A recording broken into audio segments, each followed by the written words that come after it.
So we got to this slide in terms of the anatomy of the respiratory system, and we were sort of differentiating here different features along the bronchial tree.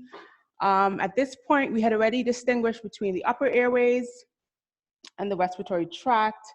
And then here, we're sort of delineating between the conducting zone of the respiratory tract and the respiratory zone of the respiratory tract. So I don't want you to memorize anything here. More importantly, focus on trends that we can see. So for one, the diameter is changing. Anything less than 1 millimeter is going to be in the range of terminal bronchioles to respiratory bronchioles. The trend that we see with cilia and goblet cells. So we see cilia and goblet cells both decreasing as we go down the bronchial tree. We'll talk about the function of cilia and goblet cells in a minute. We also see cartilage changing. So we go from having lots of cartilage up in the larynx, eventually C-shaped strips of cartilage at the trachea, and then rings that eventually become strips or plates or bands, as we can see here, and then that eventually disappears by the time we're down in the respiratory zone. And then smooth muscle, we see transitioning in the opposite direction. So we go from having zero smooth muscle in the larynx, and then we transition to having more smooth muscle, which abruptly ends at the terminal bronchioles, okay? And we spoke about the function of cartilage and smooth muscle, right? They were helping to maintain the patency of the airway.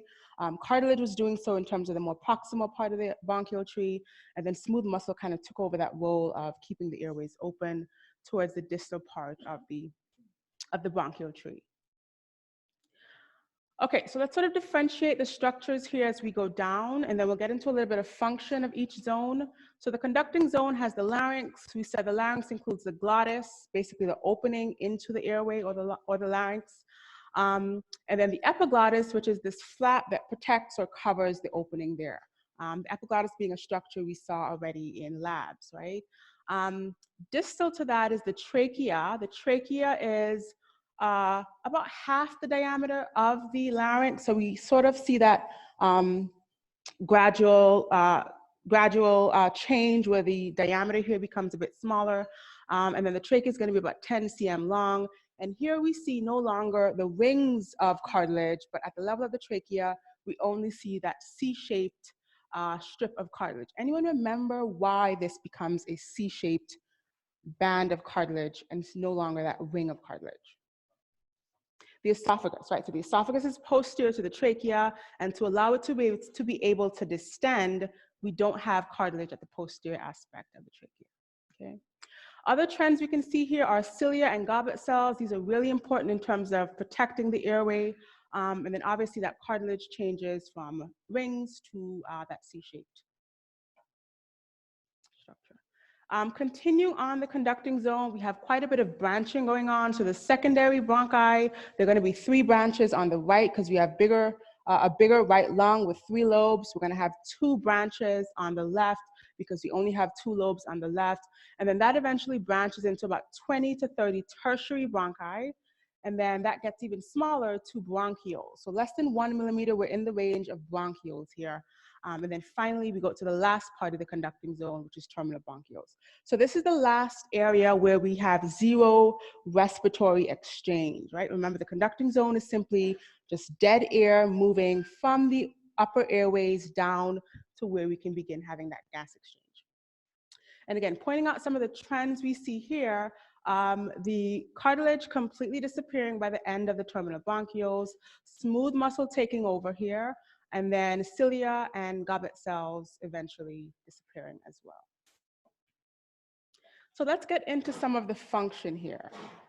So the function of the conducting zone is a passageway of air. About 150 mLs of air is held in this space.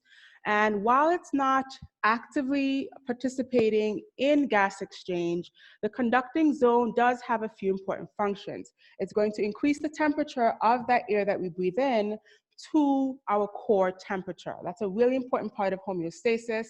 That's a really important part of us maintaining our core body temperature.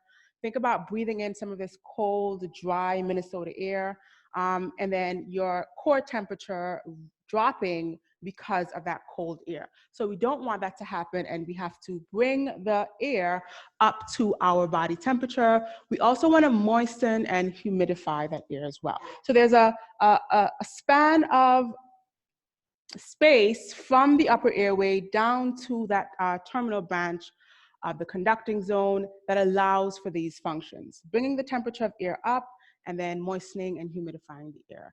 Other structures we see here are goblet cells, ciliated cells, and these form the epithelium of the conducting zone. So two really important structures here. So the goblet cells are these unicellular glands that function by producing mucus. We can see them here. They have these mucin granules in the cell, and they release that mucus. What do we think the function of mucus is here in the respiratory tract? What would mucus be doing in the respiratory tract? Yep, so it's going to be a protective measure, part of the immune system here. It's going to trap any dirt or debris, dander, airborne pathogens that may be coming in from the air we breathe in from the atmosphere. So that's what the mucus does. And then it works in conjunction with the cilia. So the cilia are these modifications at the apical surface of the columnar cells here. So these cells have these apical modifications, these hair-like structures that are beating and moving that mucus with the trapped debris towards the upper airway, where it can be either swallowed or expelled, and we can get rid of that debris or pathogen or whatever. And so that whole process is called the mucus escalator. The movement of that mucin, that mucus block that has that debris via the cilia, sort of sweeping it towards the airway, is what we call the mucus escalator, okay? So the epithelium here is really adapted to protect the airway because of the harmful pathogens that are likely present in the atmosphere that we're breathing. Now, this nice electron micrograph shows a histologic representation of the trachea. We can see the cartilage back here. We can see that epithelial lining that we spoke about here. And then here we can see some of those goblet cells with those mucin granules. Now, I want to point out the function of the cilia a little bit more. They're present towards the luminal surface of the trachea, and they're really working in conjunction with the mucus. Has anyone ever heard of that chronic smoker's cough?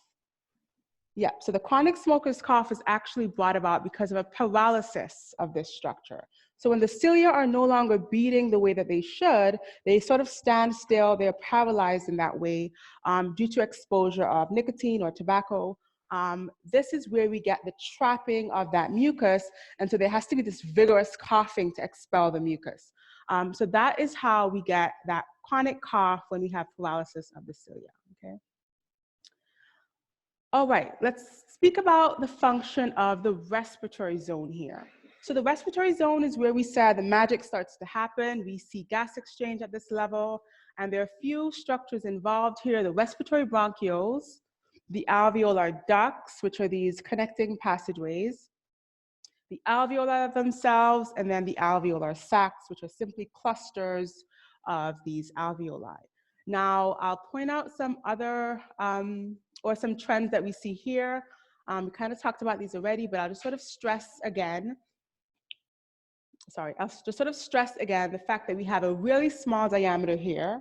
We also see no cilia, no cartilage, no smooth muscle, no goblet cells, right? So we pretty much stripped away all of those structures, because at this level of the bronchial tree, the only thing we're interested in is gas exchange, right? And those additional structures would just be an obstruction to that gas exchange. So we've lost all of those accessory structures, and all we have here is a very thin layer of cells, which I'll talk about on a few